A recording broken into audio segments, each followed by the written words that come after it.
Hi, I'm Callum Dilietto and we're here today at Emirates' London HQ to talk with Alison Ward, the Vice President of HR and Recruitment for Emirates. Hi Alison, thank you very much for seeing us today. Thank you for having me.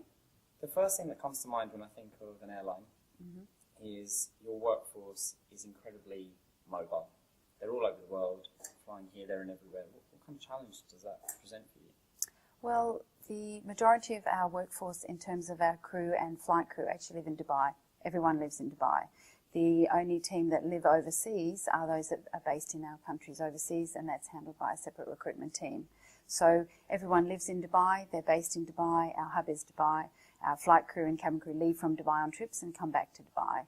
And that's the model that has been set up by the company. They're mobile, in fact, in the sense because they're not in Dubai all the time. Yeah. So that's a challenge with regarding to the human resources aspect and keeping in touch. However, with the technology today and rosters are online and things like that, then the team is in touch, but they're not in the office all the time, being mobile. To get that mobility and to get the cosmopolitan nature of our workforce, we go overseas to recruit. So that is where we go internationally to find our cabin crew. And is it easy to lure people internationally to Dubai? We work very closely with Dubai Tourism, so we're not only the airline of Dubai, we're also recruiting for people to live in Dubai. So to live in Dubai, it takes a certain adventurous spirit, or that cosmopolitan nature. So we look for people that can relocate from their home country. It could be the first time they've ever moved overseas or travel overseas. So we need to be very careful that they then can adapt in Dubai. So we work very closely with looking after the benefits for them when they move to Dubai. So if we can maybe stick to cabin crew, for example, or flight deck crew, we provide accommodation for them. So cabin crew provide accommodation. We provide their uniform and dry cleaning. We provide their transport to and from work and to and from training. So basically we've covered all their basics for them. Their accommodation, their utilities are provided. Their spending money is what they earn and they can save, and then they also get to travel the world. So as a company, we look after the benefits for them as well, so that they have almost a carefree life in Dubai. We've covered all the necessary daily events like the power and the water bills, and then they can concentrate on their job and being that customer facing interaction with our customers. Yeah. Wow, I'm jealous. Yeah. You're quite unique in the sense of with your recruitment campaigns. You know, you've splashed them on like trams and buses, and just a little bit more about that and how that's working for you.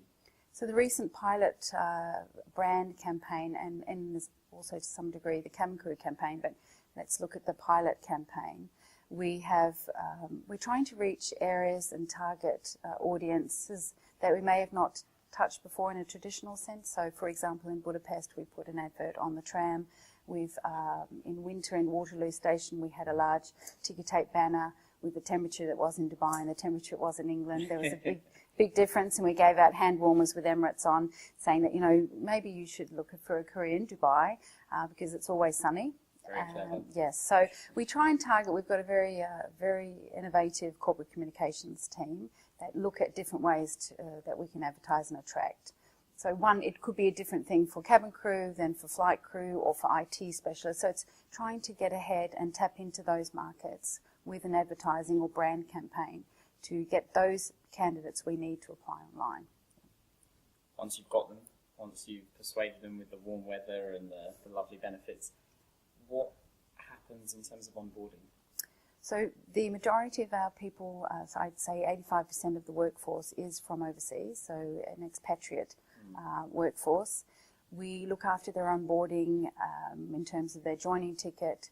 We provide them an corporate induction. We provide them temporary accommodation if they're not eligible for their accommodation as part of their package, to make sure that they're fully up to speed once they've got their visa stamped. Everyone needs a visa in Dubai, a work permit. So once that is stamped, then they can open their bank account, do those sorts of things. And we sort of hold them through that process to make sure then when they're ready to work, they're operational on that day. So we give them a week to get all their briefings done, and then they start work. So obviously then they'll start their training. If it's cabin crew, it's 6 weeks. If it's pilots, depending on which aircraft flight they join, That will dictate their training schedule, but then all the paperwork is done so they can focus on work.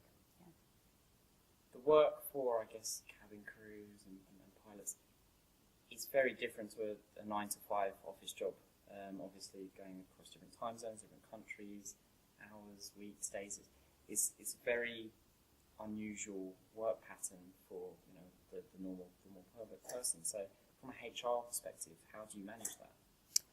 Well, it is a challenge because of the mobile workforce. However, they have their own fleet. If it's pilots, they have a fleet that they can go to. We have a very good Emirates medical centre to make sure that they are fit to fly. We have health and nutrition aspect in the cabin crew training college to make sure that they're briefed as part of their training how to look after themselves, how to make sure that they don't suffer from jet lag, how to make sure that they're always looking fresh on board, that their nutrition and fitness is up to the optimum level. So there's that support mechanism already for them. Yeah. One of the things that's been in the news across all airlines, and this is a massive challenge, I guess, from the very early stages in the pipeline, is diversity. What's Emirates doing? I mean, they're champion for it, I guess, in a sense, but what are you guys doing to really sort of help to improve diversity? Well, on the Emirates side, we launched a campaign called Hello Tomorrow, and one of the key drivers of that is Globalista, so those cosmopolitan, adventurous, curious mindset to join. That's where we look for that. Those are the key parts of looking for our cabin crew, because we want people to be adventurous. We want them to be curious, to be able to live that lifestyle. You go west on your schedule, you'll come back to Dubai and you'll go east. It's not for everyone. It is hard work, but it takes a certain type of person to be able to do that. And as long as you look after your fitness and your nutrition and your sleeping patterns, which, to be fair, I wouldn't be able to do it. It's west one week or within the week, and then you go east.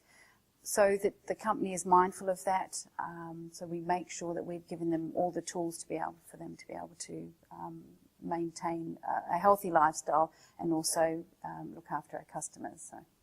Emirates has a very prestigious brand for the customer. In terms of your employer brand, what are you doing to make that shine just as much as the Emirates one does? Well, we've launched the Hello Tomorrow, so it's an external and an internal brand campaign, awareness campaign, and that's basically Hello Tomorrow, which symbolises the cosmopolitan nature of our staff and our customers. We look for those that are adventurous and curious. We have a high retention amongst our staff. I think we have over 3,000 staff that have been with the company more than 20 years. So I don't believe there's an attrition issue. And because we look after our people very well. I mean, obviously some pockets of the business have higher attrition than others. However, amongst our customer-facing ones, the attrition rate is quite low.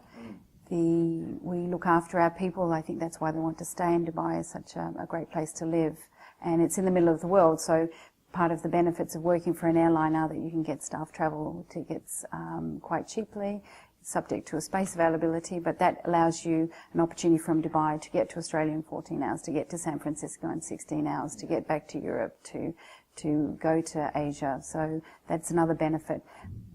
So we seek the Globalista values in our staff as well, so that they can look after the customer in an optimal and understand what the customer also needs.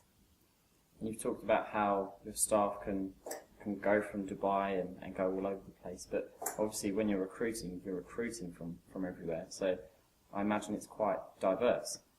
Yes, we have over 160 nationalities, I think, count as of today. It does change currently in the company, and with regard to cabin crew recruitment, we would do up to 60 trips a month going overseas to make sure that we've met the commercial target in the terms of there must be a native speaker on that flight. So, for example, if flying to Germany, we want a German native speaker. We always have an Arabic speaker on every flight. If we're going to a new destination, we will then have to go ahead and recruit those people ready for the first flight, so we get a heads up. So we work very closely with cabin crew manpower our commercial departments to make sure that we have the right staff with the right languages on those flights. For example, which may seem surprising, is we need Bengali speakers on our Rome flights, and we need Mandarin speakers on our Lusaka African flights because of the nature of the workforce. So it's not just that you need a German speaker because you're going to Germany, but there could be a large part of the customer base that also needs that like Bengali speakers to Rome.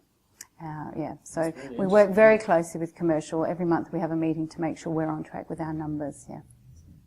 Okay, well, thank you very much for taking the time to speak with us, and good luck with everything. Thank you very much. Thank you for having me.